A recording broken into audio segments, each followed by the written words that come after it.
What's up, everybody? Welcome back to another episode of Roster Locked, a best ball show over on the RotoViz YouTube channel. I am Zachary Kruger, and tonight I have a very special guest joining me. It is none other than NBC Sports Edge's own Denny Carter. You can find his work written on NBC Sports Edge. You can find him podcasting on a good football show 3 times a week.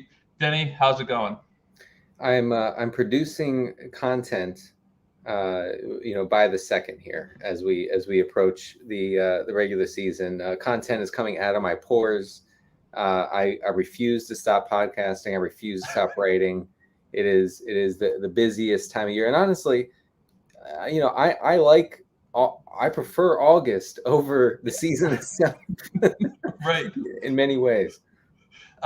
Were you specifically hired just to do these next couple of months, and then you expect to be fired again, or do you think they're going to keep you around beyond just this next couple of weeks? Well, I am pat to afford, thankfully, really good labor lawyers who I've heard. have pushed back on Pat Daugherty, RotoPat, and his attempts to fire me for taking bad players, for talking about kickers, things of that nature. Yeah, no, that's understandable. Great lawyers. Always good to have those kind of people in your corner here. So we'll make sure you don't say or do anything to get fired, at least for tonight, because it sounds like they're going to need you back in the office tomorrow. But before we get to that, I did mention you were with NBC Sports Edge. NBC Sports Edge has a lot of great things coming up. You said you kind of just wanted to go over some tools. Yeah. What are you guys going to have available for the season? Do you need to share screen or anything like that, or you just want to kind of wrap off the cuff? I could just talk about it off the cuff just real quick. Yeah, we have so much stuff. So at NBC Sports Edge, we have the draft guide, which all of us, the whole staff, worked really hard on. I just realized how that sounded. We have tiers of all kinds: dynasty tiers, positional tiers, even IDP tiers for the winners out there. We have reports on ADP trends, which ADPs are bouncing everywhere right now after key injuries and the trade between the Patriots and the Rams. We have stats from last season, how that might affect this coming season. We have mock drafts for all kinds of formats. I did one on Superflex leagues, and kind of got a feel for where players are going and how players are being valued, and wrote about that in the draft guide. So you can actually get this week, you can get 10% off any subscription to NBC Sports Edge by using the promo code Denny10. Believe it or not. Oh, wow! So you can log on and get that, and we also have really great DFS tools, and I'm not just saying this because I'm a company man. They are actually really excellent. I'm not going to get too bogged down in it, but basically, you can upload your own projections, which is big for a lot of people, and then using the tool, the optimizer, you can very accurately and carefully craft what kind of lineups you want it to spit out, right? Okay. So you're not just, it's not a money printer. I think I heard Drew Dinkmeyer say that the other day. Any optimizer is not a money printer. Right. You actually have to do the right things to make it spit out the lineups that win you the money. But there's so many options for how to craft DFS lineups in the NBC Sports Edge tool. Cool. No, that sounds exciting. I've heard obviously a lot about them.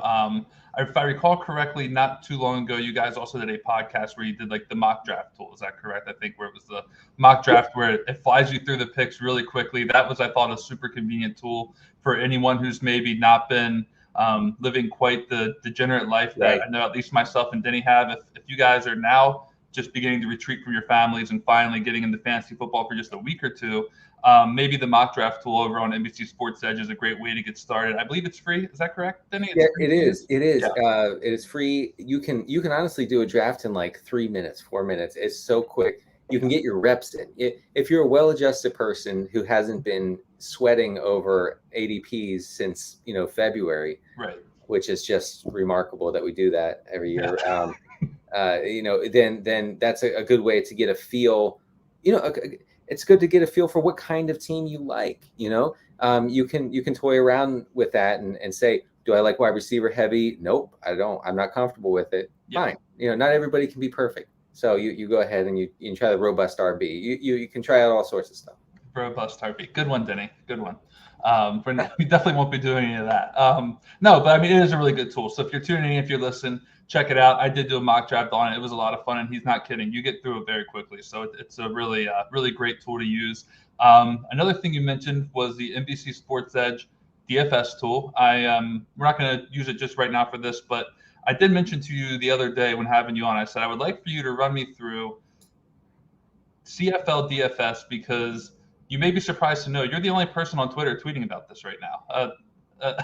I'm trying to make it mainstream, Zach. Yeah. Well, I mean, we can start with your fanhood of the Edmonton Elks. Do you want to tell us how deep running that is? How long that's been going on for? Look, if you know me, then you know that I love the Edmonton Elks, and I have ever since the beginning of August. And so it runs deep, runs in my family. My dad's dad was an Elks fan.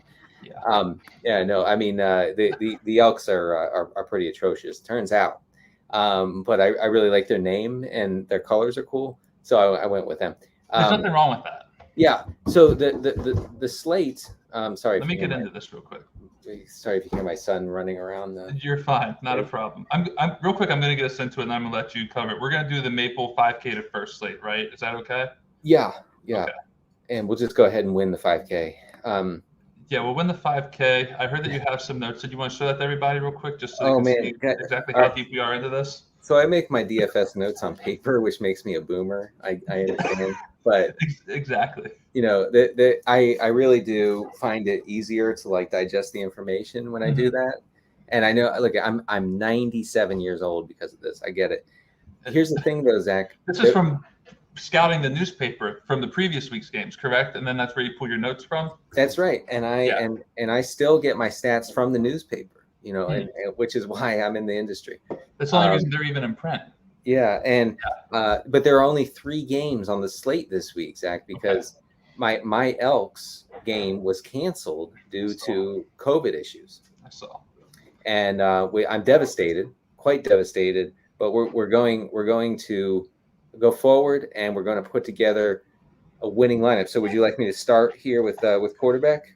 Yeah, so I really want you to kind of lay this all out for us real quick. We're going to get through this. Your CFL knowledge compared to mine is tremendous compared to mine. And by that, I mean I have none. So you're going to kind of walk me through this, educate some people on just a couple players we should maybe keep an eye on this weekend real quick. And we'll get through this. I will tell you one name at the top of this is Jeremiah Masoli, who I do actually recognize. I believe he played for Ole Miss once upon a time and maybe also the Oregon Ducks. I don't think he had much of an NFL career. Is Jeremiah Masoli a guy we're getting excited about, or are we going elsewhere with our quarterback for this weekend? I would like to, but because honestly, that Hamilton Montreal game has the highest total of the week by a decent margin. And it has 2 potentially high-powered offenses. Now, the offensive production in the CFL so far through 3 weeks has been suppressed. Let's say we've had issues. So Cody's talking about Brady Oliveira. We're going to get to him. Cody. Hey, Cody, good, smart guy here. Okay. I would like to go with them, but we're at QB. We're going with Mike Riley from British Columbia, from the Lions. Okay.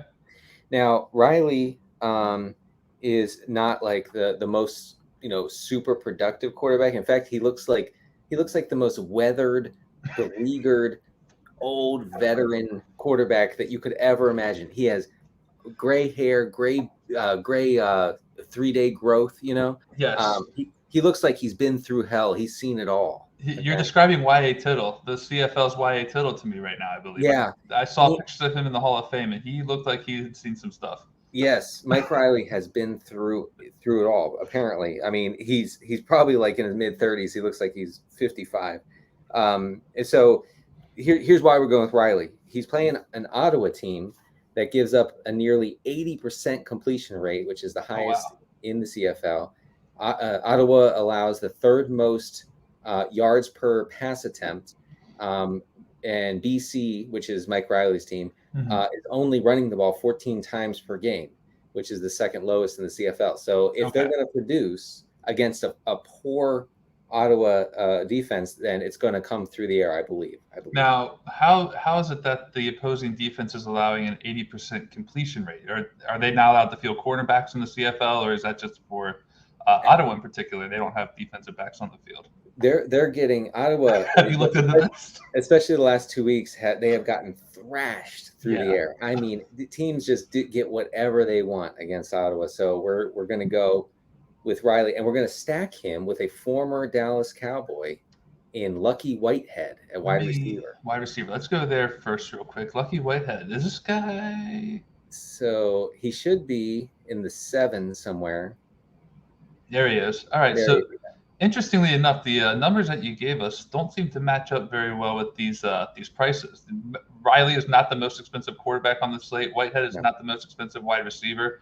I am not a DFS expert, but it sounds to me like these numbers between the salary and what you're telling me are adding up to set up for a rather strong lineup here. So I like this build in theory. You're doing great so far, Denny. Yeah, thank you. You're welcome. So Whitehead is a former Cowboy. He had a huge week 1. He's kind of cooled off since then. But first of all, with Lucky Whitehead, we have a massive price drop this week for reasons I don't really understand. Like, I understand a little bit because last week he only scored like 8 points or something, but massive price drop. And so we have that going for us. He barely missed a long touchdown pass last week from Riley, and Whitehead is among the league leaders in air yards. So I love him. I love him this week. Air yards in the CFL. I would not have expected that. This is time consuming, Denny. There are not a lot of people committing to this. And I pulled it up here real quick. The price drop here. So I'm not quite sure what the salary is with the $0. I'm guessing maybe that's just not showing the previous weeks. But $9,500 last week, is that correct? Now $7,100. So apparently a bad week in the CFL docks you $2,400 in salary points for a guy who had back-to-back 20-point performances. There you go. Yes, this is a steal. Exactly. This is a steal. I mean, we're off to a good start here. You can't, and look, I know Whitehead's going to have a lot of ownership, but I just feel like he's a must-have this week. So we're going to run it back with Ottawa wide receiver, RJ Harris. That's his name, RJ Harris. He's a favorite target of the new Ottawa quarterback named Matt Nichols. Okay. He caught 5 targets last week for 101 yards. And like I said, I mean, in a game where BC should get out to a lead and probably win pretty easily, Ottawa's going to be chasing. They're going to be a negative game script, and I think Harris is the most likely to capitalize there. And his price didn't go up all that much, I don't think. Yeah, no, $200 in salary here. This is correlating with our BC game, correct? Right. Okay, so we got a correlation here. Quick question, just because I might not be able to ask you this. If I need to make a switch on game day, I need to get the expert, all my knowledge here. He has an ankle injury, it looks like here. If we had to pivot off of RJ Harris, do you have a backup player who I can throw in and feel confident about on Friday? I meant to look that up. If not, it's okay. We have time. I do have ways of contacting you, so we can keep it moving. I just wanted to at least ask that question real quick. I apologize for putting you on the spot. No. You are the resident CFL expert. No, it's a good question. I would have to get back to you on that. But that's all right. We'll go with Harris as the running back, and then at running back we're going to go with William Stanback from Montreal. Ooh, all right. High price guy here, Denny. Clearly, this guy is the Derrick Henry of the CFL, or I'm guessing close to it. What can you tell us about him? Yeah, so Stanback is the workhorse. He has not caught a pass so far, which apparently is very, very strange and abnormal for Stanback's role. He's a good pass catcher. He dropped 2 balls in the first game of the season for Montreal, and that apparently was an issue for the coaching staff. Hopefully he gets their confidence back. But the matchup is right. First of all, Montreal is the favorite against Hamilton. Sorry. It's all right. Hamilton, is it Wildcats? Ticats? Ticats? Tiger Cats? Tiger Cats. It could be right.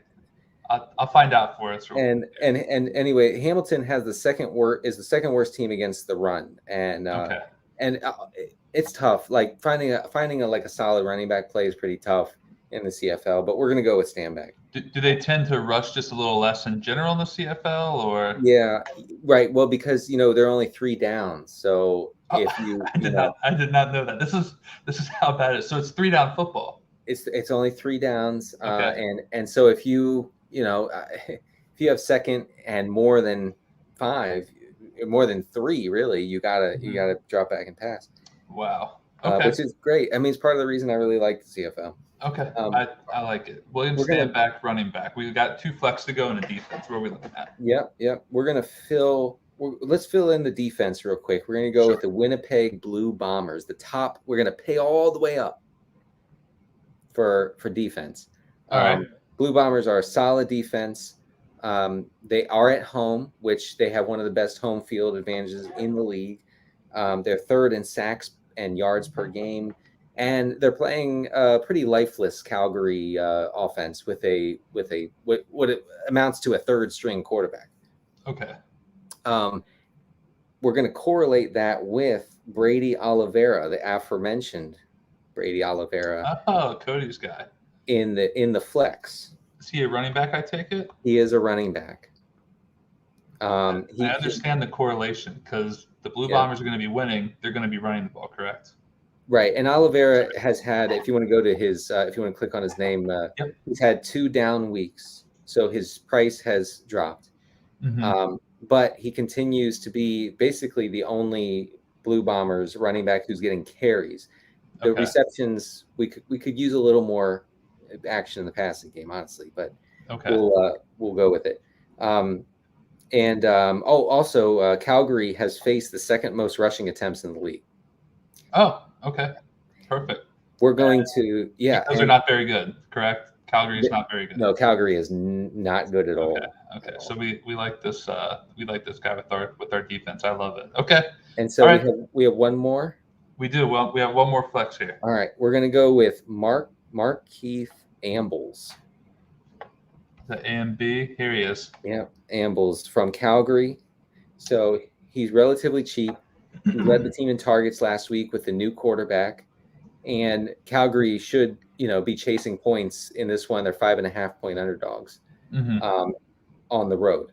So I love his chance to get double-digit targets is as good as anybody in this game on either side.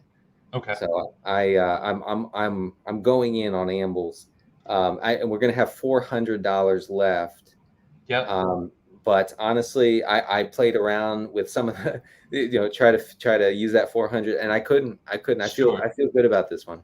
And I feel like sometimes you don't have to and my DFS knowledge is limited. I'm not going to pretend like I know a lot of DFS. I'm still kind of working my way through that. And on top of that, my DFS CFL knowledge is much more limited. As I've already discovered here. I didn't even know it was 3-down football, but I feel like a lot of times people probably feel more prone to fill out that salary. And I think that can sometimes hopefully create a little bit of an edge for you over your opponents, or maybe putting in players who are not optimal, but their price tag suggests that they are better when they are in fact or not. So I don't think necessarily having a little bit of salary on the board is correct, or is a bad thing. Is that correct? Yeah, no, it can ensure that at least you have a unique lineup, and in a GPP like this, it is important to have a unique lineup. I really don't think that Riley is going to have much usage this week. Okay. I think that people are going to gravitate to the Montreal quarterback, and then the guy you mentioned earlier from I can't remember the guy from Ole Miss. Oh yeah, Jeremiah Masoli. Yeah, Masoli. Yeah, he's my favorite CFL player because he's the only one I know. That's how. Have you ever heard? How about Vernon Adams? No, I haven't. No. Is there something I should know about Vernon Adams? Is he going to be in the NFL one day? No, I don't think so. But okay. Let's see. But he played college football at Oregon. Okay. And was a dual threat guy there. And Eric Belair says, I've made up these names, but I have not made up these names. These guys, can I tell you something about the CFL? It's a nasty league. These guys, it is personal. These guys bounce around from team to team, and there are only 9 teams in the league, right? Okay. So you get to know each other rather well. They all know each other. They desperately want to get back at their teammates and the teams that let them go. Mm-hmm. It's like there's no playing around like on these fields. There are nasty hits, like intentional personal fouls. People might think of Canadian football as like somehow kind of maybe softer than American football. It's the opposite. It's the opposite. These guys are brutal. I think that I think I know this about Canadian football too. Isn't the goalpost like in the middle of the end zone? It's at the front. It's at the front, which I have to imagine probably creates a little bit of a hazard there, right? Like if you want to know just how crazy they might be in the CFL, look at where the goalpost is at in the end zone. Is that as disastrous as I'm envisioning, or is it not as bad as I think it could be? No, it's not, because the end zone, believe it or not, is 20 yards deep. Okay. Compared to an NFL, which I think is 10. 11, 10. Okay. 10 yards. And it's 20 yards deep. And get this, on a field goal, if you miss, but it goes past, I believe it goes past the goal line, you get 1 point. You get a point just for a miss as long as it crosses the goal line. It's called a rouge. We need more rouges, I think. I think that is that's an NFL. Yeah. You know, that the NFL might need to adopt that. Imagine, I mean, as a big of a fan of the kicker position as you are, I have to imagine you could write articles for days on NFL kickers finding their ways to at least get a rouge on a missed field goal. Is that correct? Zach, you are 100% correct. This would change the game literally for me.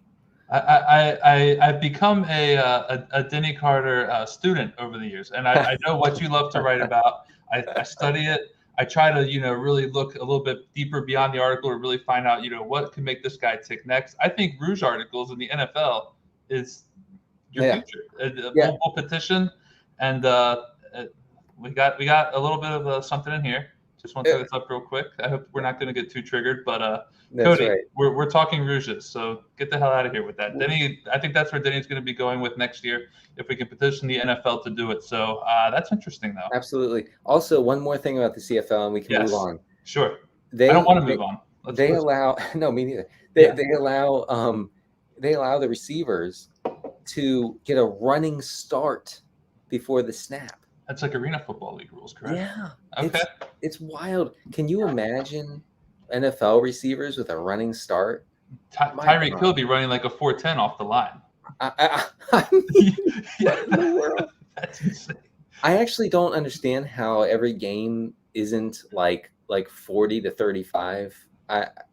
It makes me wonder a little bit about what's going on with the offenses in this league. But so I was going to say before, again, I don't want to move on. You said scoring was down? Is it just? Do you think it's a lack of talent? Do you think it's poor gameplay? What would you say based on all the CFL you have watched? Why you think the scoring is down?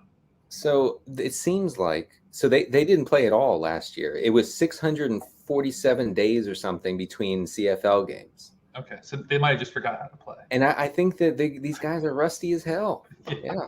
Yeah. No, I understand. I mean, if we want to talk NFL for just a split second, which we are kind of moving more towards that, maybe I can use that as an opportunity now. If you want to talk about rusty as hell, is Jamar Chase just rusty as hell? Are you scared of him heading into the season with these drop problems that he's been having lately, and just not even the finest camp reports in terms of separation and all that stuff? Where are you at on Jamar Chase as we're roughly 2 weeks from the season? Well, I think that it makes like his struggles and the idea that Auden Tate or somebody else could take some of his snaps. Mm-hmm.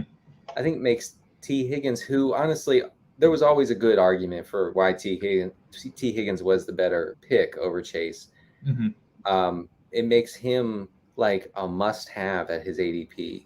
Like he really like legit has a chance to not dominate targets, but have a pretty solid target share in what we thought was going to be an evenly split target share between Chase, Boyd, and Higgins. I don't see that playing out now, and I You know, I'm late. I'm late. Okay, I'm late to the T. Higgins party, but I'm at the party now. It's not about how you get there; it's that you got there. That's all that matters. It's not about when you get there; it's that you did get there. To your point too, I think that you make another interesting point with if T. Higgins is a guy to have. I think also Tyler Boyd is the guy to have at his ADP as well. Because what I don't envision is this idea of an even target share stretched across 3 wide receivers with Chase, Higgins, and Boyd. What I don't particularly envision is an even target share spread out across Auden Tate, Higgins, and Boyd. I think that they would probably become a little bit more heavily targeted in the passing game, with maybe Tate seeing a substantial, third in the pecking order list of targets as far as that goes. I apologize for completely butchering that sentence. It didn't make a lot of sense, but I think you know what I was saying. So I got it. Yeah, so I think that both of those players become very solid picks for their ADP right now. I've not done a puppy draft since Jamar Chase caught a case of the dropsies, so I'm not quite sure how crazy these Higgins and Boyd ADPs are going to look. But if you were tuning in right now and you want to get into this draft with Denny and I, we're going to be doing a puppy 3. These things fill fast, so we're going to get in here real quick, and I'm assuming that we're going to be drafting about 30 seconds later. Denny, what is your ideal spot here in these underdog drafts as a ideological zero RB drafter? Are you okay with the 104 here? Can we take a stance and stick to our morals and go with a wide receiver, or are we going to definitely have to go with a running back here? You know what? Let's just start over. No. You're fine. You're fine.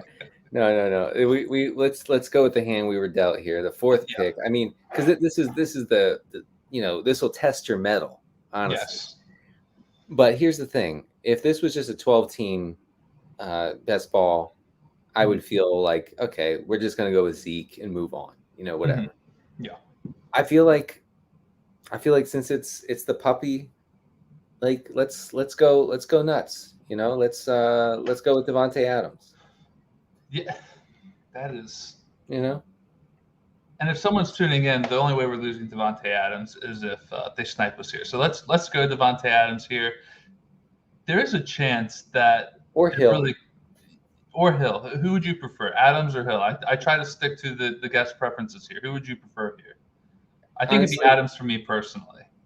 Honestly, I would prefer Hill, but you would? But just barely. That's fine. Adams has a higher ADP. Why are you higher on Hill than Adams at this point in time in these drafts?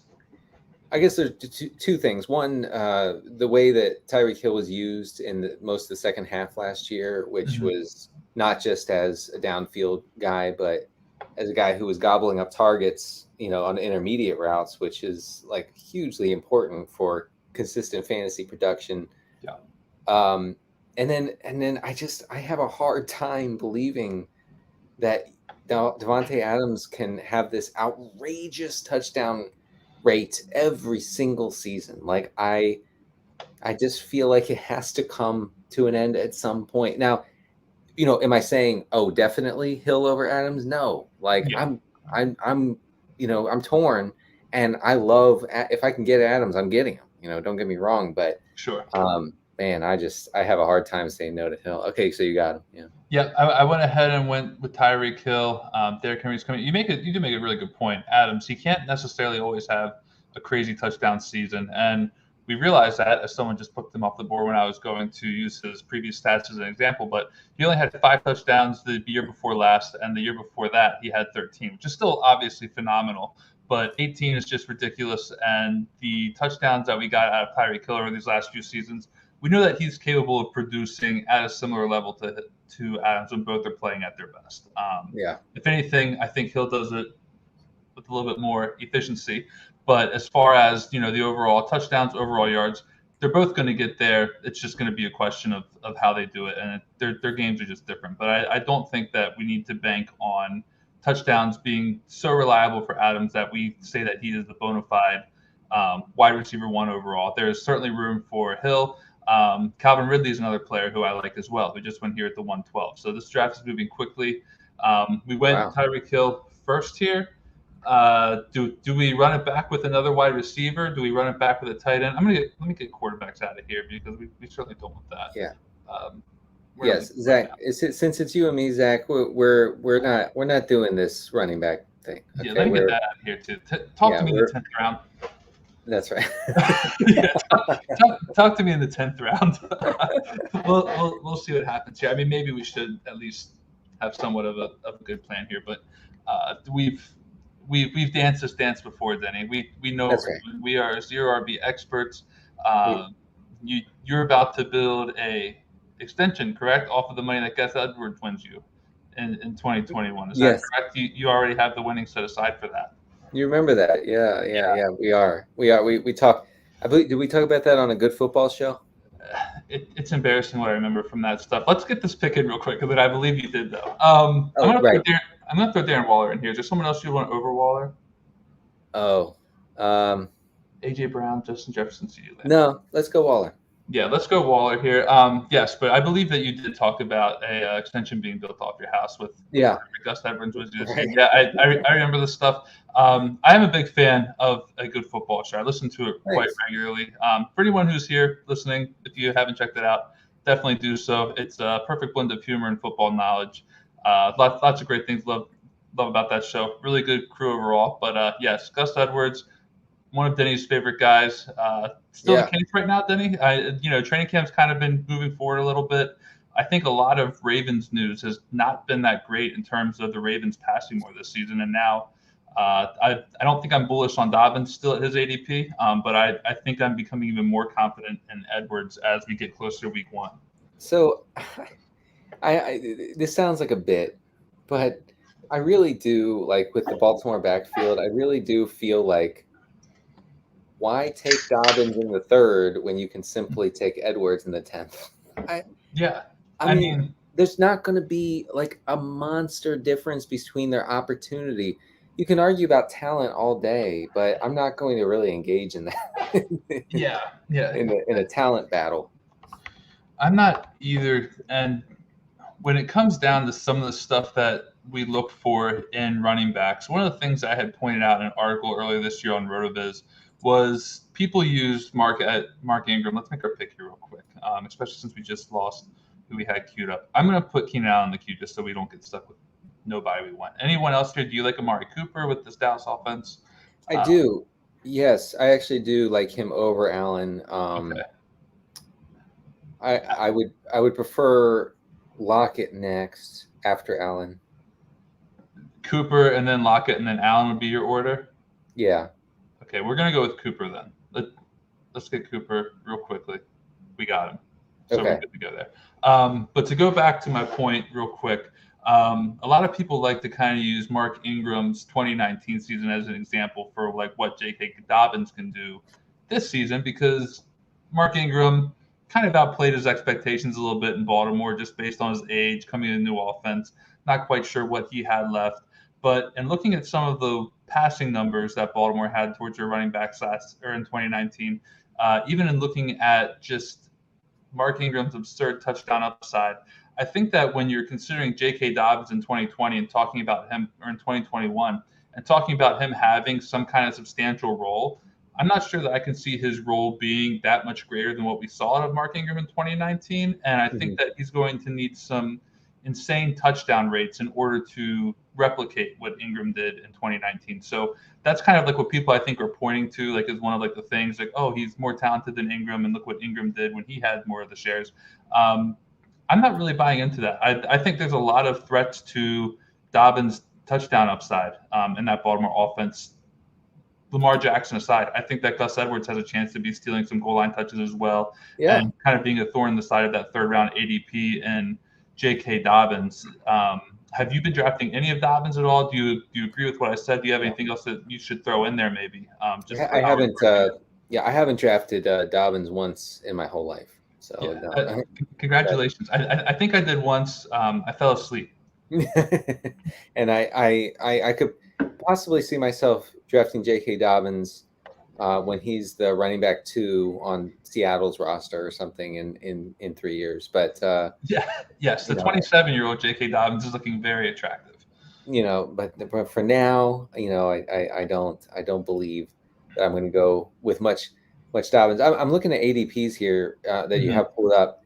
honestly, for me, like Higgins with Ayuk, Julio, and Mike Evans, Higgins for me is by far and away the most appealing option there. Yeah, and look at that. The FF Child agreed with you. So Yeah. no, I'm with you. I think that he's going to see a tremendous target share this season, regardless of whether or not Chase was going to be starting the season. I think that the target share was always going to be there for Higgins. And we just mentioned earlier, we kind of like him a little bit more now with the possibility of Chase maybe not starting the season. I think some of that Auden Tate talk might just be more smoke than it is, legitimate. But we'll wait and see. There were some. So he had that terrible game against Washington on a Friday night, right? Mm-hmm. Yeah, I think he dropped 3 balls. Are we up? Okay. Do you want Ayuk here? Who would you be leaning? No. I'd prefer Claypool. That was going to be my suggestion, Denny. So we don't need to really argue about this one here. I am a big Deontay Johnson fan, but Chase Claypool has slowly begun to steal my heart as the offseason has progressed. Should we put a second pick up here real quick, and then we can get back on Jamar Chase real quick? Because I did want to. Yeah, maybe thought here. Let's just check on running back just in case somebody's slipping, huh? Darrell Henderson, is that who we want here, Denny? I'd rather have Josh Jacobs over. Well, I don't want Darrell Henderson at all. I'm actually going to be curious to see where he falls at his ADP with the Sony Michel news, which we haven't even touched on yet. But would you prefer any of these running backs over these wide receivers, real quickly? Can I see our roster? Yes, you can. Yeah, there we go. I'll say one guy who's standing out to me a little bit right now is Jerry Judy. Teddy Bridgewater officially named the starter, and not a lot of great court news right now. Judy would kind of be interesting to me right now. I don't know where you're at on that. You like him over Thielen? I do. You want to talk about touchdowns and things that might not be sustainable with Devontae Adams. I do worry a little bit that Thielen might kind of be in the same situation. I'm not sure if he's going to reach 1,000 yards. He didn't last season, and 14 touchdowns really kind of carried him last year. I'm high on Irv Smith, so I think to kind of be high on Irv Smith and what he might bring to the table in 2020, I don't know that I can be that high on Adam Thielen when a good portion of his production was given to us by way of touchdowns. So right. I mean, the thing is, though, like Thielen gets so many red zone looks. Yeah. And he gets looks inside the 10.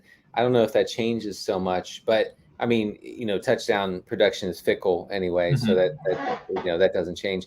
Yeah, I'd be good. I would Judy. Well, Thielen just went, so we can't get Judy, or we can't get Thielen. Can we go with Jacobs?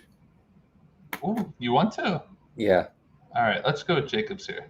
I'm sorry, I'm betraying them. Yeah, you realize it's the 5th round, correct? It is the 5th round. It is. This is the dead zone, Denny. This is the dead zone and everything. It is technically, yes. Walk us through this. All right. We got Josh Jacobs in the 5th round. The ideals have been broken. Society has undone us here, and I betrayed.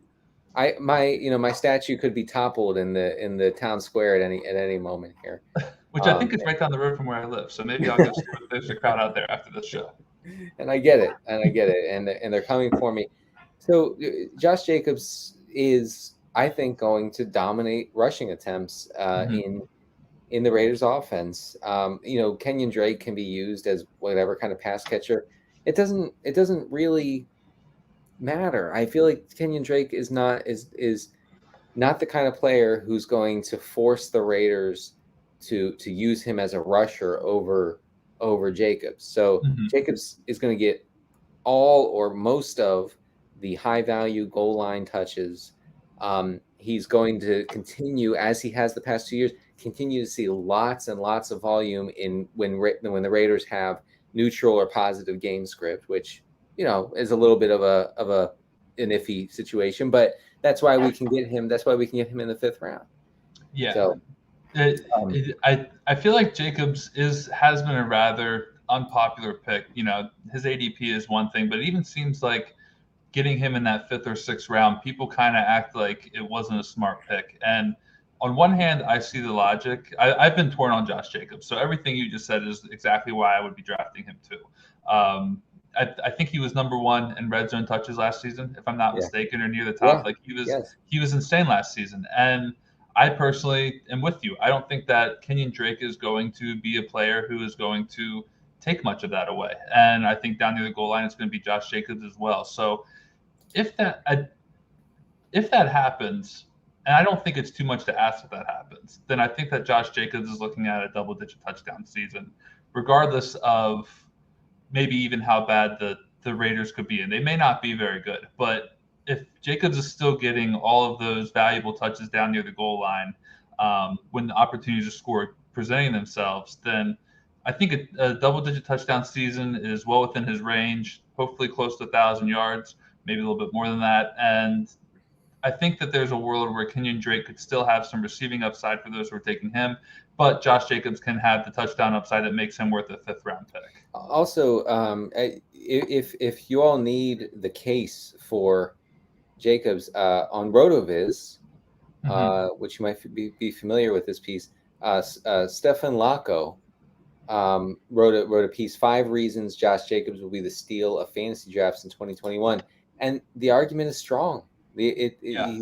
Stefan really lays out a solid argument, some of which I just outlined. But I think that there's reason to, if you're building a wide receiver heavy roster, to take them. And by the way, now that we've taken a running back in the 5th, we're not going to take one until at least double-digit rounds. No, we're not. I need to check out that article. I know it was up there. Real quick, we have a pick on the clock. I was on Tyler Boyd. I'd like to pivot to Visca here, if you are good with that. Yes. So let's get him in there real quickly. As a writer for RotoViz, I had an alert that showed up in my Slack, and someone said, "How about a pro Josh Jacobs piece?" And I'm surprised that he was even allowed to write it. I thought that he no longer worked for RotoViz. I felt kind of bad for anyone suggesting that, but not only did it get approved, but it actually got completely greenlit. It got written, and here it is. So I do need to check out the pro RotoViz Josh Jacobs piece. Probably the last time you'll see one for at least a couple of years. But you're saying that it's good, so I'll have to definitely. It's solid. It's solid. It made me feel good about my priors, which is the key to fantasy. You have analysis, to love that. really. You have to love your priors. If something confirms your priors, then it's good. And that's all there is to it. That's exactly right. And also Jacobs, I think, he in drafts where everybody is trying some form of zero or hero RB, whatever you want to call it. Modified. Jacobs you will see him fall into the 7th, 8th round, and there I'm very bullish on Josh Jacobs there. Yeah, Cody Carpentier here posted a comment that he got Jacobs at 70th and 66th overall. So that's pretty good value, kind of like what you're talking about there, that he will fall. We got him a couple picks earlier than ADP, but again, there's a logical argument to be had for Josh Jacobs being well worth his pick here. And I mean, this team looks like it's ready to smash from week 1. I think so. I want to talk about Visca, but let's get another pick in here real quick. Visca is a guy who the fantasy community has gotten just a little bit higher on over the last 48 hours or so due to some injuries to the Jaguars backfield. Travis Etienne officially out for the season with, I believe it is a Liz Frank injury, if I remember correctly. But is that how you pronounce it? I was just going to apologize for saying, I don't know if I said it correctly or not. Is it Liz Frank? I'm not sure. You're being fancy, Zach. Yeah, I am. If anyone here could perhaps steer me in the right direction. While we make this pick, give me the correct pronunciation of Liz Frank. Denny, give me the correct pick at the 7:04 here. Who are we going with? 7:04. Definitely. 15 seconds. Oh, but okay. At this spot, I love Mike Williams. Mike Williams. Okay. Yeah, I like Mike Williams as well. Are you buying into he could be Michael Thomas type? No, because that never works. But that's absurd. But he's a really solid, efficient player when it's just a matter of him staying healthy. And I feel like predicting injuries is paves the road to hell. So we'll try not to do that. Yeah. Laviska Shenault. So we do know that there's some news that came out recently. DTN now set to miss the season. James Robinson reestablishes his role as being the James Robinson of 2021 as he was in 2020. A lot of people are saying that this Etienne injury could prop up Laviska Shenault. We know he is a player who is kind of like the Swiss Army knife, I think is the favorite word that people like to use in the football world. He's a player who can do everything in both the running and the passing game. Do you think that Chenault's ADP is going to rise even further than what we're seeing it right now, which is about the 6th, 7th round? Do you think this Etienne injury moves his ADP up as much as some people are perhaps speculating? Could he see more manufactured touches in the offense beyond just running your traditional routes downfield? Where are you at with Visca in light of the running back news? I honestly hope that they don't have to manufacture touches. Like, I think he's good enough and can serve as a traditional receiver in a way that you don't have to like figure out ways to get him the ball. That always makes me cringe a little bit when I hear a team say we're going to manufacture touches for him, because that means that he's not good enough to get open. And Shenault, I believe, is. Now, Shenault is one of those players, because he's on the Jaguars, because he's Laviska Shenault, that it's going to depend on the savviness or the savvy of your league mates on where he goes. So if you're drafting with a bunch of people who are paying close attention, he's going to go at a spot where you're gonna hesitate, to take him. But I can see a guy like Shenault going in the 12th round in home league. I got 2 coming up. I got 2 and I'm helping a friend with one, and I'll be curious to see where he's popping up there. But out here, yes, you're correct. He could be a league winner in home leagues. Like I said, because he's on the Jags, no one knows about the Jags. No one knows about his pedigree. All right, we're up. Yeah, real quick, we're up here. Eric Blair is asking when stacks. Do we stack here?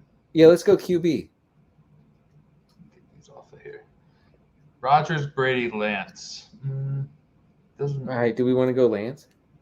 Yeah, we can go Lance. I'm fine. No, let's not.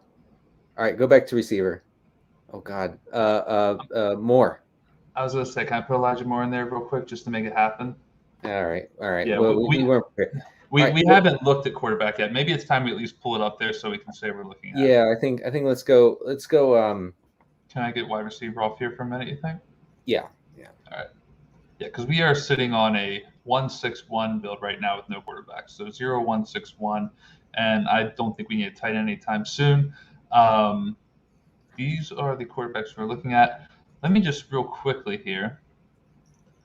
So we can possibly go with Lance. We have Shenault, so we could consider Lawrence. I know these are a little bit earlier in ADPs. I'm just putting them in there. Claypool, we don't need to worry about just yet, but that would be Roethlisberger. Elijah Moore, same with Zach Wilson, so we can put those guys in. I'm just going to throw them in the queue just so we at least have them loaded up for later on when we start getting there. I don't know that we can put Carr with Waller, so anyone who I think right now, I guess the question could be any of these quarterbacks you'd be interested in pairing with the receiver later on. The Lance stack is kind of hard to pull off unless you want to go with like Jalen Hurd or Trent Sherfield or something like that later on, but not absurd either.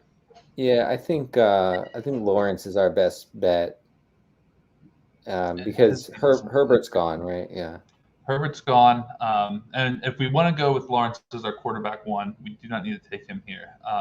No, but can we try Lance and Lawrence? Yeah, we can try Lance and Lawrence. So Lance with this next pick here, if he falls right now? I think so. We would have to, right? Yeah, we'd have to take him here. He's probably not going to fall any later than that. I did see something about Jimmy Garoppolo smiling when he said that he thought that he knew what the quarterback situation was going to look like in week 1. I don't know how indicting a smile is in terms of legitimate news, but maybe he's just excited for Trey Lance as the rest of us, and he couldn't help but hold it back. Oh wait, you think? Oh, I was thinking he was smiling because he's going to be the starter. Oh, maybe that's what it is. Maybe I misunderstood. Maybe I misunderstood that smirk. But we got Trey Lance no matter what. All right, good. Oh, we got him. Okay. Yeah, we got him here. We can move on. Can I just say something real quick about Underdog draft? So Pat Corain, my NBC Sports Edge colleague, just tweeted out a screenshot of a draft he's in on Underdog, in which Marquez Callaway was taken in the first round. Whoa. All right. Now, why can I never be in a draft where there's a catastrophic pick? I honestly, I've done a lot of underdog drafts. I've never seen a bad pick. I'm sorry. I did here. I'm not a one-upper by nature, but I'm going to one-up you right here just because Okay. I saw this. I did a live stream with Matt Kelly a few weeks ago, the Podfather. We're wrapping out, we're ready to go. Trey Lance went at the 101. Please be careful. I should have warned you there. Yes, I'll have to pull it up later on. I'll get it up here just as proof before the show ends. Yeah, were we the 102? I don't think we were the 102, but we were sitting there watching it, and it's kind of funny when you're podcasting with someone like Matt Kelly. You can imagine that his reaction was not. No, he wasn't very fond of that pick. Let's just say that. And I imagine it got really loud on the podcast. Yeah, there wasn't. We try to keep a relatively nice show here. Cody Carpentier says someone is using the randomizer. Is that true right now, Cody? Is someone actually on the randomizer, or is that just a joke right now? I don't see anybody by the name of Overzet in here. I don't think, but that, or maybe that was the case for the other pick. I think maybe he's talking about Denny's draft actually. But yeah. So I mean that is crazy. So Marquez Callaway in the first round, and I saw Trey Lance in the first round. I mean, what's it going to be next? I mean, Callaway did catch 2 touchdowns. People forget that, He caught 2 touchdowns in a preseason game. All right. So we don't have to take how about running back? Yeah. Let's pull up running back here real quick. I mean, a lot of guys who I like here. I don't mind Connor.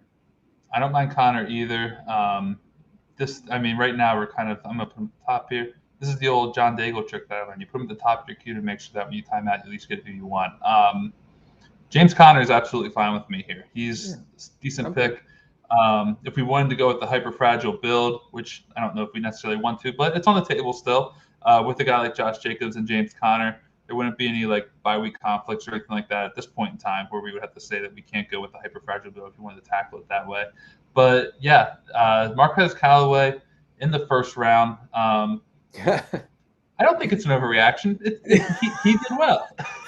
I mean, someone basically was like, I was watching TV the other night, and a guy named Callaway caught 2 impressive touchdowns. And I told you he was going to fill the Michael Thomas role. What would you logically do as a reaction based off that news? You draft him in the first round. That's how this works. If I tell you someone's going to fill the role of another player who we know is good, right? The next logical implication is he must also be that good. Yeah. So Marquez Callaway in the first round makes probably more sense than we're conceding here, Denny. Now that is actually really hilarious. But we're on the clock again, real quick. Oh shoot! All right. Next up, did we take Lawrence or is there? We would probably need Lawrence here if we wanted to stack him. Yes. Jalen Hurts is also falling, but we want to go Lawrence. Lawrence is good. Okay, Lawrence is good. We got the young bucks here. Look at this. Can I just say something about Hurts? Hurts scares me. You said Hurts is still on the board, right? Yes, he's now fallen about 17 picks below his ADP right now. Yeah. So, and I think that's valid and reasonable. I really don't think that Nick Sirianni has any intention of sticking with Jalen Hurts through his inevitable struggles. And they will come as a passer, the struggles as a passer. And I don't think that Sirianni is on board with saying, you know what, like he's still learning. He's still a young guy. He's new to this system, to my system. Mm-hmm. I think he's itching to have Joe Flacco start. And I know that sounds like a joke, but I think it's happening, and I think it's happening in the first half of the season. Yeah. I mean, if I remember correctly, Sirianni was a guy who basically was quoted early in the season as saying how he nice comment from Cody here. This guy is Michael Thomas. That's a process. That's exactly right, Cody. That's how the Callaway pick in the first round goes.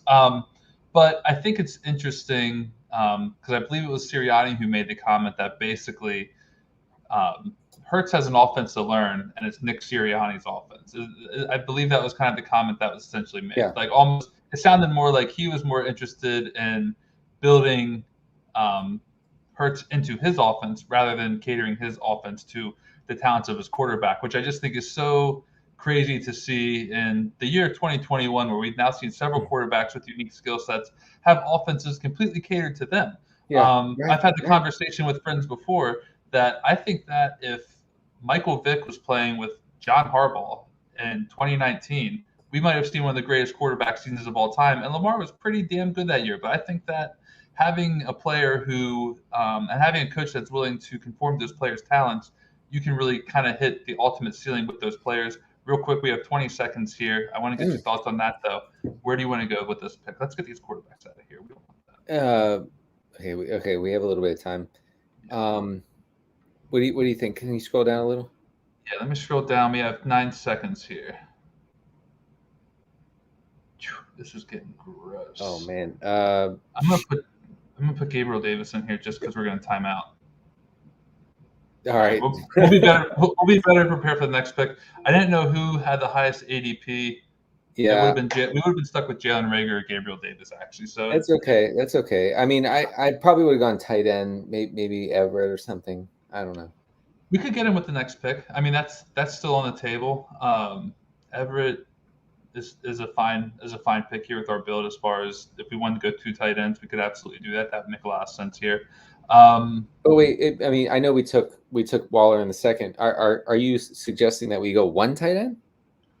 No, I tend to fade the tight end position rather hard if I'm getting one of those top 3 tight ends. But yeah, me too. Yeah. Yeah. So I'd be fine with waiting beyond Everett, knowing we have Waller. If you're okay with that, if not, though, we can get a guy like Everett. I'm absolutely cool with that too. Yeah. Because we still need running backs. Well, I mean, tight end, like late round tight ends, I kind of like Dan Arnold. How are we feeling? Thank you. I was just going to say, if you had to ask me a late round tight end, Dan Arnold was always the first name out of my mouth. I mean, he has no competition. No competition. Targets. Is Ian Thomas still on the team? I don't know. He is, but every report, every report is like Ian Thomas dropped 4 more passes today in practice, and he's a Jamar Chase of tight end, is what I've heard. Not good for back to Chase for a second. So I'm afraid that Jamar Chase has a little bit of a Chuck Knobloch syndrome, and I don't know if the Zoomers remember Knobloch, but they definitely don't. But I remember him from like MVP baseball, like 1999. So that's name recognition alone. But go ahead and explain yourself real quick. So Knobloch was an all-star second baseman for many years, and then one day, pretty late in his career, he kind of forgot how to throw, and he couldn't he couldn't throw to anybody. He was throwing it 4 feet over the. Oh, we're up. Yeah, we're up real quick. I want to hear more on Knobloch. Philip Lindsay's a guy who I like. No, get out of here with Phil. No, we're not doing it with Philip Lindsay. All right, no Phil. We're doing we're doing James White. We're going James White. White.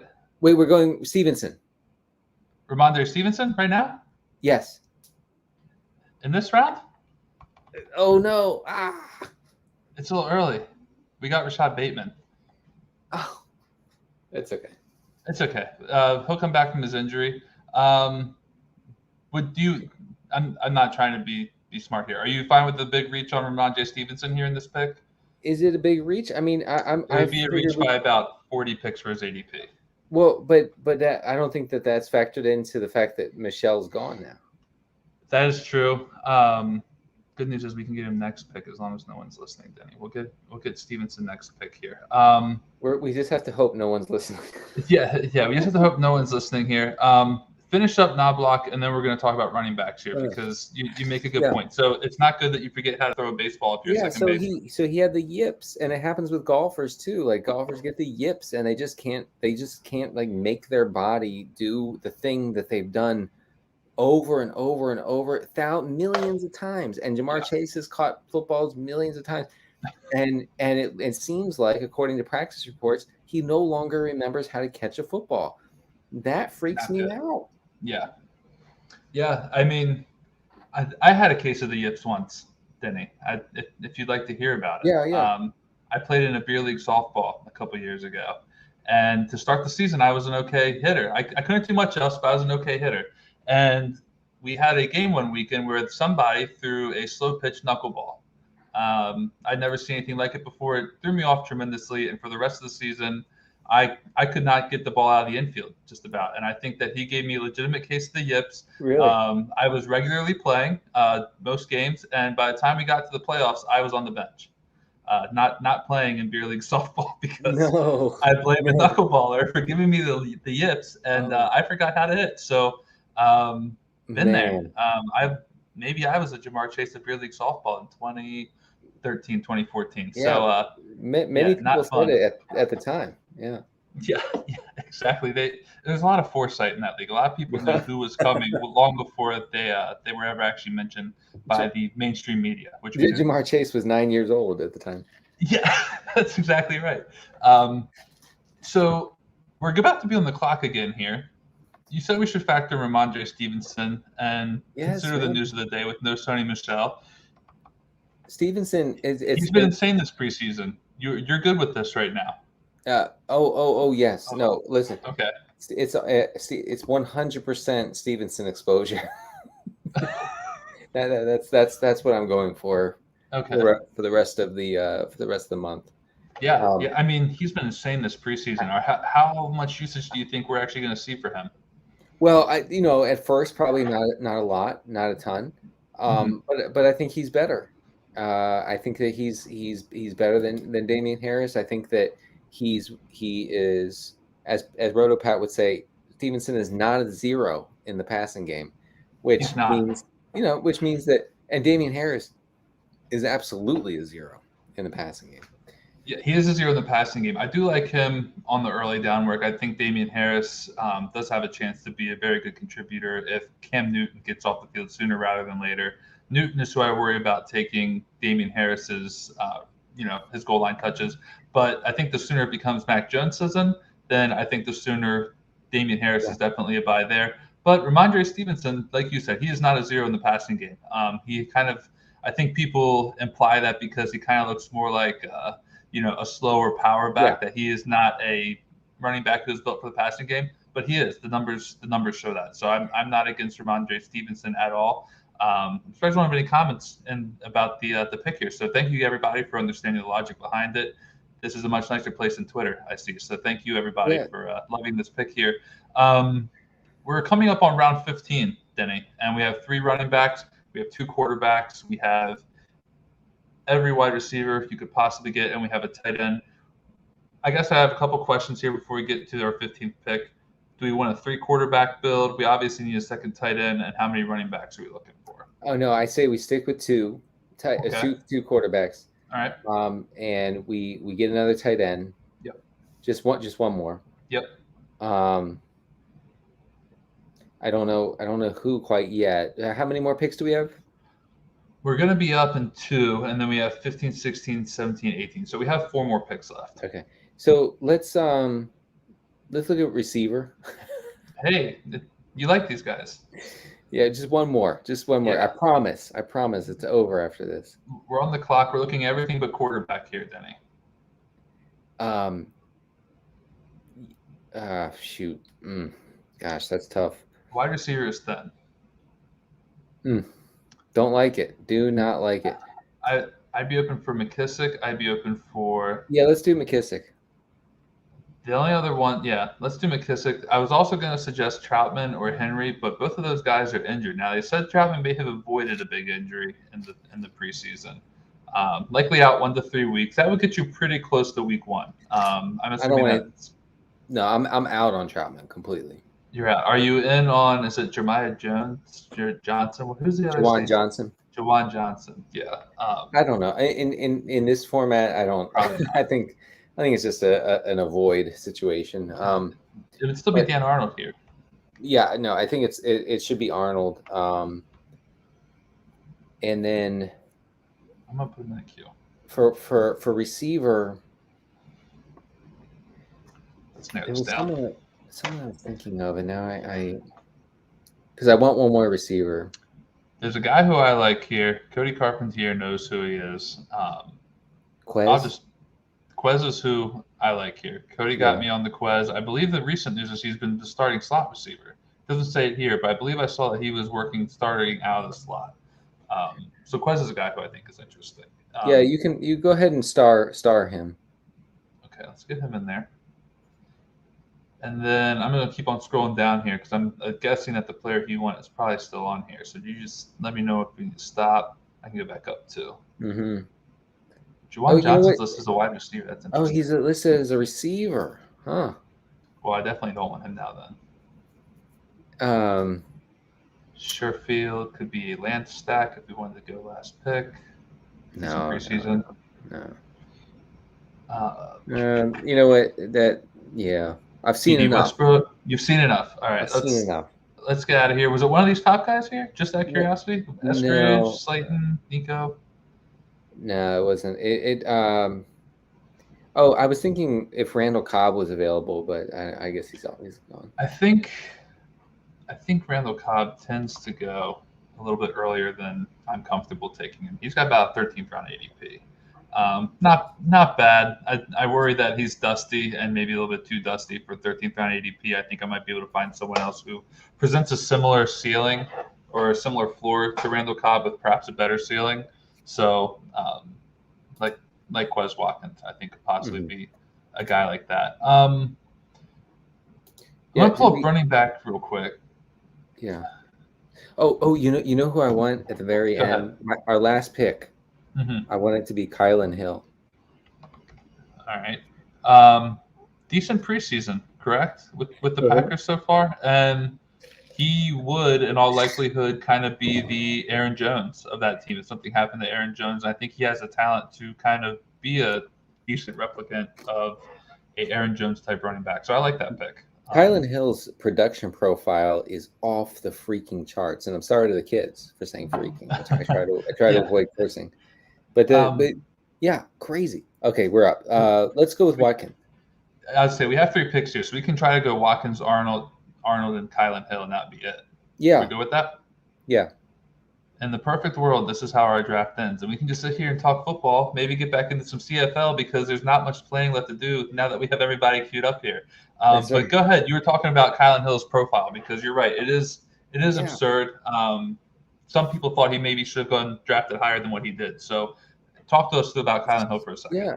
So, not just rushing, but pass catching. Really, really incredibly productive and efficient pass catcher in college. I wrote up Kylan Hill before the draft as a guy who I was tracking. To see where he landed. He dropped, I think the final round of the draft where, he was never going to go in the early rounds, but it was a little bit of a surprise to see him drop so far down. Even last season, he only played 2 full games, and then so you see 3 games listed there, right? Yeah. In 2020, he only played 2 full games, and he had to leave the game in the first play of the 3rd game, with a head injury. So basically a 2-game season. So in 2 games, where's his receiving? His receiving's below under additional stats. In 2 games, he had 23 catches for 237 and a touchdown. It's not bad. It's not bad. We lost Dan Arnold though. Let's get Kylan Hill. Let's go with tight end. I like right here. I like OJ Howard. Oh, actually, wait. Do we want to go Parham? What do you think? I'm not against either. I'm not even completely off of Ebron. You tell me who you want to go with here. Let's go Parham. Parham. I do like Parham. I was very sad that Jared Cook joined that team. I do like Jared Cook. I'm not anti Jared Cook. I think he could give us some useful weeks here. But let's get back on Kylan Hill here and hope that we don't lose him. I thought the crowd has become woke to Dan Arnold, and it's rather disappointing to see because he's one of my favorite players. I thought we were going to easily walk right into him here. But back to Kylan Hill real quick because you're making some great points on this 2-game season where he had absurd receiving total. Just finish up your thoughts there real quick, Denny, on Kylan Hill. Right. He was durable in his time as a starter at Mississippi State. Great pass catcher. I think he showed, last week against the Jets how he's an explosive player, flat out. he's just faster and more explosive than the guys who are chasing him. And he ran a 4.51. That's not absolutely nothing wrong with that.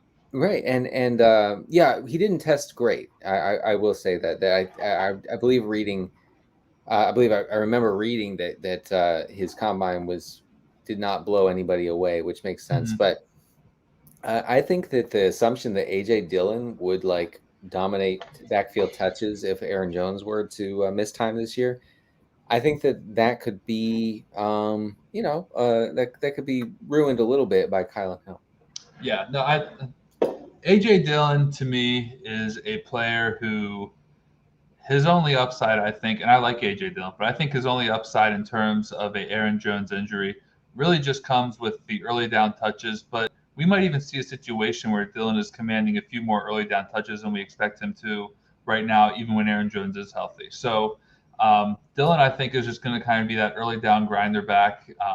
If Jones were to go down, he may shock us if even when Jones is healthy, as receiving more early down work than we expect. But I think in terms of the passing game, it's like a wheels up Kylan Hill season the second anything happens with Aaron Jones. And if that's the case, like he has the production profile of a receiving running back to be highly productive at the NFL level.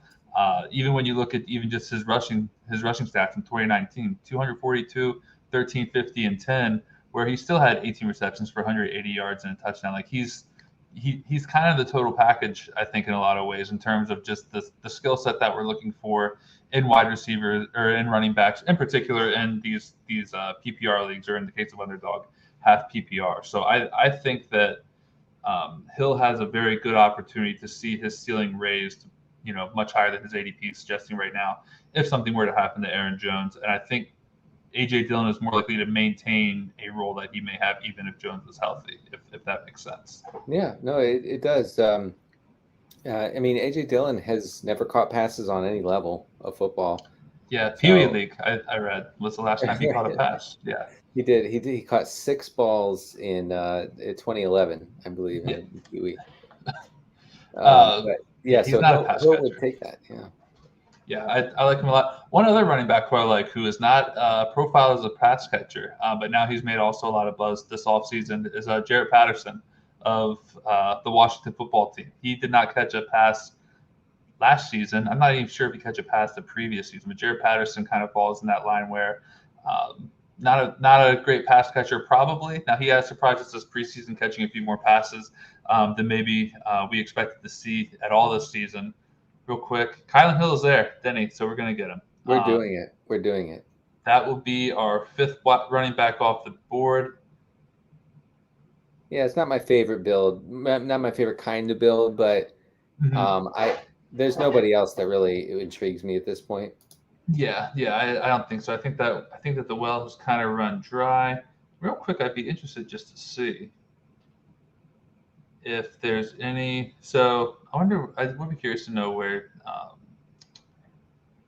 who's the non-Taysom Hill quarterback in New Orleans. His name is Jameis.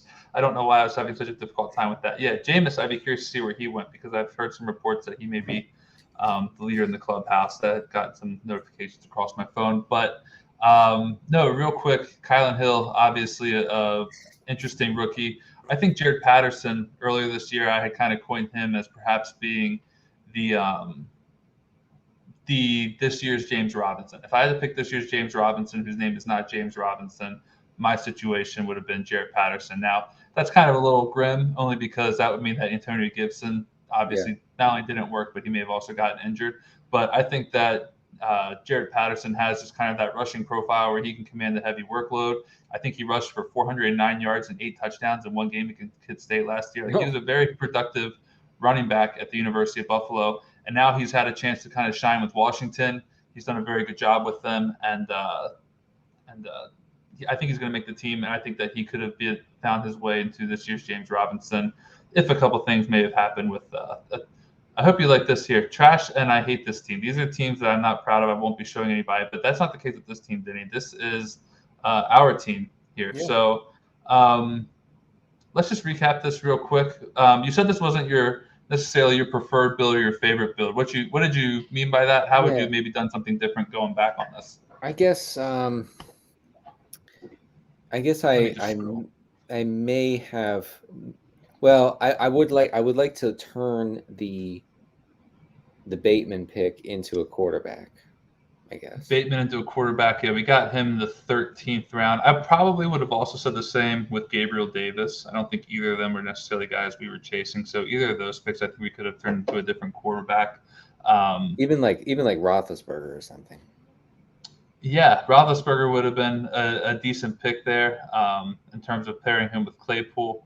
I definitely like that. The overall structure of this team, is this kind of what your teams are usually looking like, something to the semblance of a 2-5-9-2 build, or what are you usually kind of coming out of these drafts with?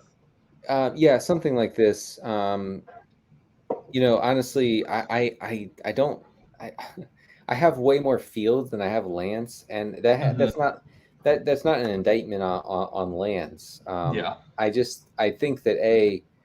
think that Fields is going to start before Lance does, um, and also Fields is going after Lance, and so I feel like I don't usually chase Lance, but we were in a spot where I felt like in this one that it didn't feel wrong going with Lance, and hopefully Trevor Lawrence cannot suck for the first 3 or 4 weeks of the season.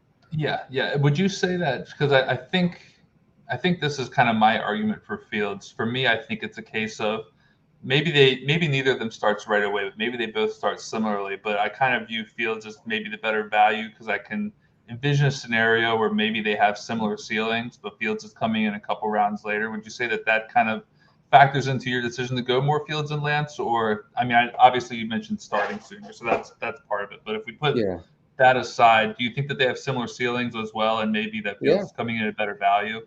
I do. I understand that the 49ers, and my colleague John Daigle has pointed out that the 49ers have the softest schedule in the league, Yes. and that does factor into it. I get it.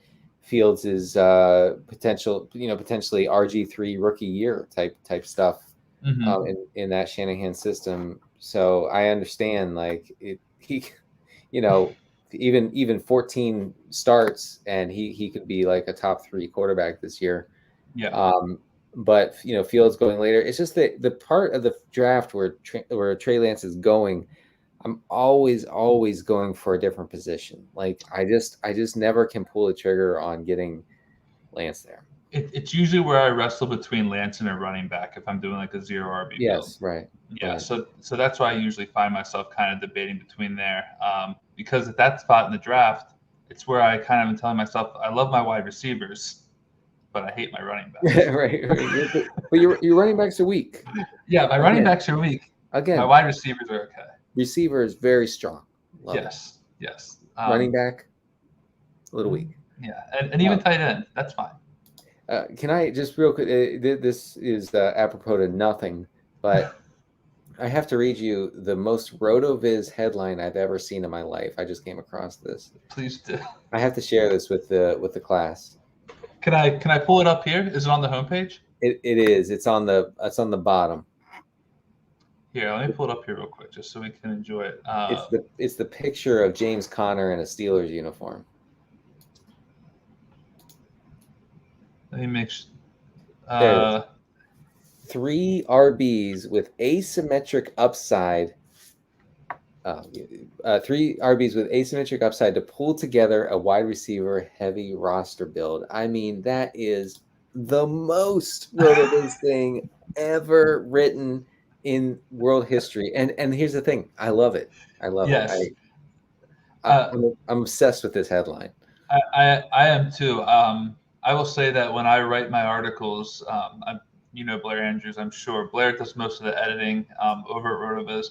I have looked for help in coming up with these badass headlines and these titles for articles that RotoViz has, because Sean kills the title game, Blair kills the title game, and they've also given me some tips. I think Blair actually told me that was it Blair? Someone told me that one great tip is copy and paste one of Sean's titles and then just change out the words to make them fit your article correctly. So I've tried that a couple times and things have turned out a little bit better. But yeah, this is 3 running backs with asymmetric upside to pull together a wide receiver heavy roster build. I mean, this is and James Conner, vintage James Conner Steelers picture. I do love to see this. I mean, this is high level shit, is what I'm saying.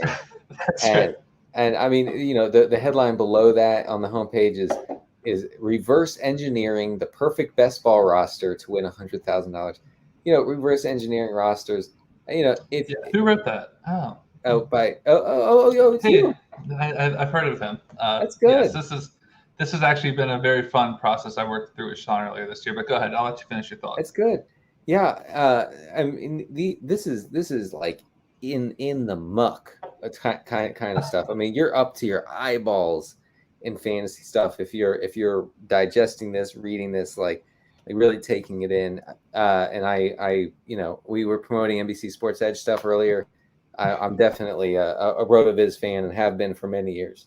Yeah. I mean, it's a lot of fun when you really do get into the articles and just the titles and the things you come up with. I've done a couple drafts with Sean.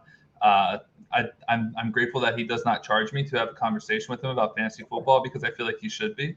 But there's just so much to learn from Sean and just the awesome work he does. You did the article with Sean as well, the Zero RB article that you talked about with far earlier this season that you did with Sean as well, which is just an excellent piece as well. Definitely probably one of my top 5 articles from this off season. Anytime you get a chance to pick Sean's brain and put together a very good article as you did, just a lot of fun. So it's a lot of fun just to look at the different ways we can still approach this game. Every time I check in and log on to Twitter, see what people are talking about. There are days where I think that we can't get any deeper into the weeds than we are right now with our research and how we are approaching this, and I'm constantly proven wrong. We're constantly looking at new ways. RotoViz is doing a great job with that. A lot of awesome things over at NBC Sports Edge as well, just to find new ways to better approach this game and make ourselves, just a little bit sharper every day. So, I would just say, we're kind of veering off the rails a little bit. I want to get back on this team one last time before we log off. But yeah, definitely check out RotoViz and NBC Sports Edge articles. There's a lot of really good stuff coming up there on both sites as we get ready for the season. Let's tackle this team overall. Just kind of give us a quick breakdown. We went with a 2-5-9-2 build. Our quarterbacks are Trey Lance and Trevor Lawrence. We got the rookies in the lineup. We have running backs Josh Jacobs, James Conner, Ramondre Stevenson, J.D. McKissick, and Kylan Hill. Our wide receivers are Tyreek Hill, Amari Cooper, Chase Claypool, Laviska Shenault, Mike Williams, Elijah Moore, Gabe Davis, Rashad Bateman, Quez Watkins, and then we closed it out. We started off, I guess, with Darren Waller in the second round, and then we also have Donald Parham as our second tight end. Overall, what do you think of this team? Anything that you would have done different? I know we kind of already covered quarterbacks. Anything else that stands out to you, or how do you feel about this team overall? I never really realized it until now, but I really like pairing Donald Parham with Waller, or if you had Kelsey.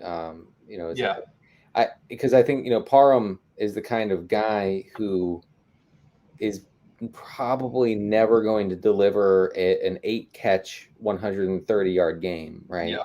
So his big games will be 3 catches for 2 touchdowns and 30 yards or something. Yeah.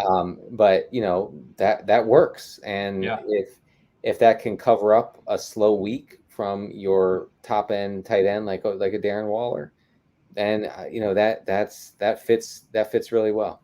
Yeah, no, I like that as well. Donald Parham, I kind of was hoping was going to be one of those sleeper tight ends we could draft late and bank on being almost like Logan Thomas-esque in 2021. And then they went out and got Jared Cook, so maybe those dreams have kind of died a little bit. But I do like Parham's receiving upside. He won me a couple weeks last year when Hunter Henry missed, and I had to just kind of plug in somebody. Figure why not go with Parham, and he can deliver. We've seen him do it before, hopefully, and he's built like a house too. I think he's like 6'8", like he's huge. So fun player to have in there as well. Receivers look excellent. I have no doubt about these guys. Elijah Moore is a guy I've been wanting to get more of, so I'm glad we got him. And I think this running back group, I think that if Josh Jacobs for this build hits in the way that we acknowledged earlier, that the potential that he has to hit higher than what his ADP is suggesting. I think that if he does that and he can somehow manage to be like a top 12, a top 10 back, which may require some touchdown upside, we'll see if that happens, then I think these other 4 running backs that we have behind him could be very good and kind of fill in. as maybe a mid to low end RB2 with a chance for one of these guys to become a top 24, maybe even a top 15 back should someone ahead of them go down. Yeah. I don't have much McKissick, I have to say. But I don't mind.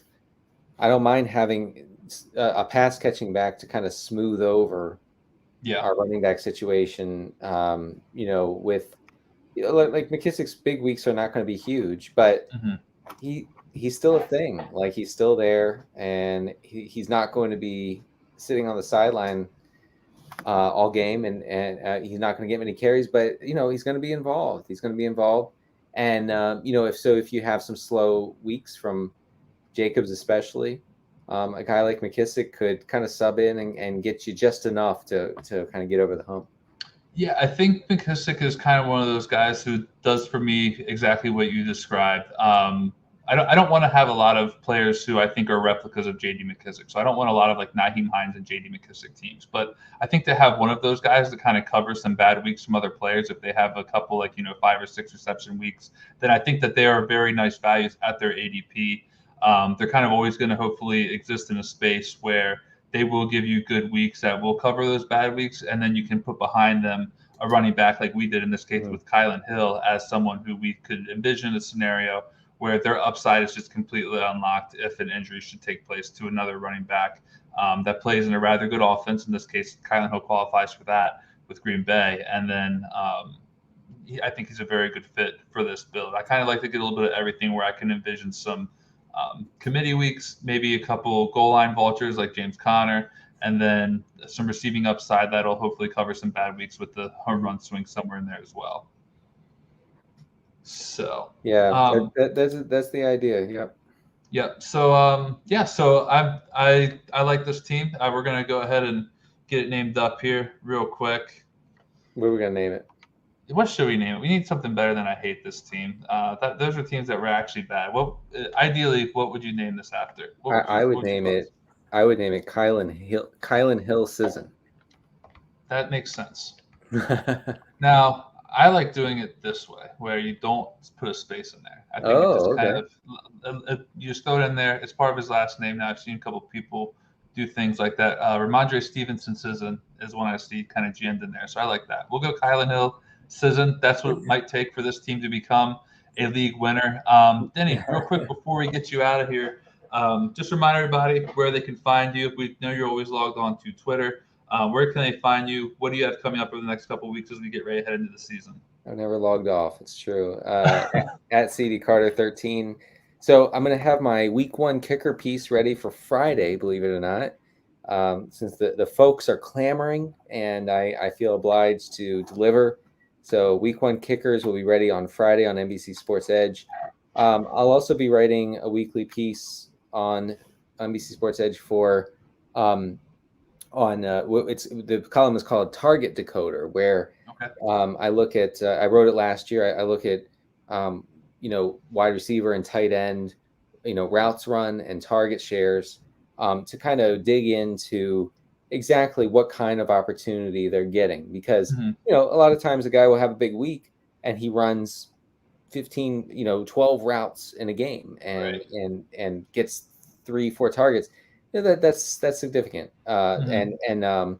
So the target decoder is to really get into the detail of how a guy is being used in an offense. I should have those target decoder pieces ready for Wednesdays during the season. Okay, awesome. And a good football show running throughout the season as well, correct? Yes, good football show. 5 days a week, starting in the regular season. So starting in not next week, but the following week, and I will be on at least 3 of those per week. And of course, there's also Living the Stream, which I do with JJ Zacharyson every week. We will have the next one of those ready for Friday morning. Awesome. That sounds great. Denny, lots of exciting stuff coming from him. Lots of exciting stuff coming from NBC Sports Edge overall. So definitely check that out. I know as well that RotoViz will have a lot of tremendous content coming out in season as well. Stuff to figure out what I'm going to be doing. I'll have to check in with that a little bit later on, but I'll have something for everybody as well. Again, thank you to Denny for joining us tonight on episode 17 of Roster Locked, a best ball show over on the road of his YouTube channel. If you have not yet done so, please subscribe. I think we are close to 200 subscribers, so that would be a cool milestone to hit before the season starts. We will be back on Friday with Matt Schauf of Draft Sharks for yet another draft. And until then, everybody have a great evening.